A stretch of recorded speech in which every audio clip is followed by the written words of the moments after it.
না, তুমি হেরে যাওনি।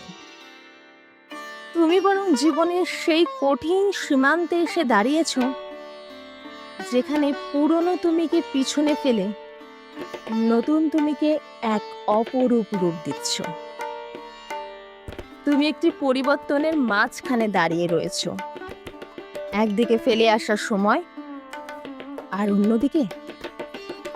অন্যদিকে সেই ভবিষ্যৎ যা তোমার জন্য অপেক্ষা করছে। এই নতুন পথ চলার উপর গর্ব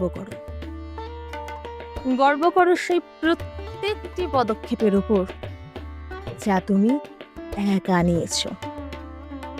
গর্ব করো সেই প্রত্যেকটি পরিবর্তনের উপর যা হতে কেউ দেখেনি, কিন্তু যা ভিতর থেকে তোমাকে শক্ত করে গড়ে তুলেছে। মনে রেখো, পরিবর্তনের এই যাত্রাটাও একটা বিজয় যাত্রা। তুমি সেই বিজয়ের দিকেই অগ্রসর হচ্ছ।